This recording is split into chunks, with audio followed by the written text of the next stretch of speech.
আসসালামু আলাইকুম। Welcome to my channel শিক্ষা একাডেমি। নতুন নতুন ভিডিও সবার আগে পেতে এখনই সাবস্ক্রাইব করুন শিক্ষা একাডেমি। আপনারা রীতিমতো জানতে পেরেছেন আজকে আলোচ্য বিষয় কে কাকে শপথ বাক্য পাঠ করাবেন। আমরা সংবিধান পর্ব অনেক প্রাথমিক আলোচনা করেছি। সংবিধান থেকে কি কি গুরুত্বপূর্ণ প্রশ্ন বিভিন্ন প্রতিযোগিতামূলক পরীক্ষা বিশেষ প্রাইমারি বা অন্যান্য পরীক্ষা ব্যাংকে কোনগুলো আসে সেগুলো সম্পর্কে আমরা এখানে আলোচনা করব এবং শপথ বাক্য সংক্রান্ত বিষয়গুলো প্রায় দেখা যায় যে বিভিন্ন প্রতিযোগিতামূলক পরীক্ষায় আসে। সে ব্যাপারগুলো নিয়ে আমরা এখানে আলোচনা করেছি। ভিডিওটি না টেনে সম্পূর্ণ দেখুন। রাষ্ট্রপতি হচ্ছে একটা রাষ্ট্রের রাষ্ট্রপ্রধান। তিনি কাদের কাদের শপথ বাক্য পাঠ করান? প্রধানমন্ত্রী, মন্ত্রীগণ ও প্রতিমন্ত্রী, উপমন্ত্রী সকলকে শপথ বাক্য পাঠ করান রাষ্ট্রপতি।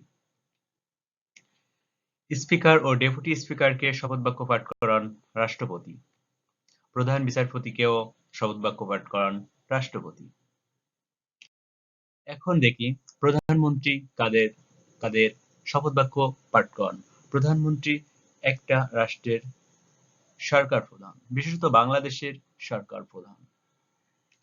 সিটি কর্পোরেশনের মেয়রদের শপথ বাক্য পাঠ করান প্রধানমন্ত্রী। জেলা পরিষদের চেয়ারম্যানদের শপথ বাক্য পাঠ করান প্রধানমন্ত্রী। কিন্তু জেলা পরিষদের সদস্য ও সিটি কর্পোরেশনের সদস্যদের কিন্তু প্রধানমন্ত্রী শপথ বাক্য পাঠ করান না। এখন দেখি স্পিকার কাদের কাদের শপথ বাক্য পাঠ করান। স্পিকার রাষ্ট্রপতিকে শপথ বাক্য পাঠ করান। রাষ্ট্রপতি একটা রাষ্ট্রের রাষ্ট্রপ্রধান হয়েও শপথ বাক্য পাঠ করেন স্পিকারের কাছে এবং স্পিকার সকল সংসদ সদস্যদের শপথ বাক্য পাঠ করান। প্রধান বিচারপতি, আমরা কিছুক্ষণ পূর্বে দেখলাম যে প্রধান বিচারপতি শপথ পাঠ করছিলেন রাষ্ট্রপতির কাছে।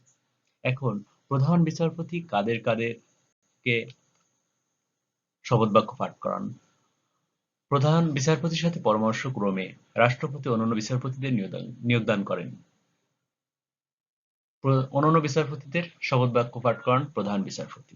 এছাড়া নির্বাচন কমিশনের প্রধান নির্বাচন কমিশনার ও অন্যান্য নির্বাচন কমিশনারদেরকে শপথ বাক্য পাঠ করান প্রধান বিচারপতি।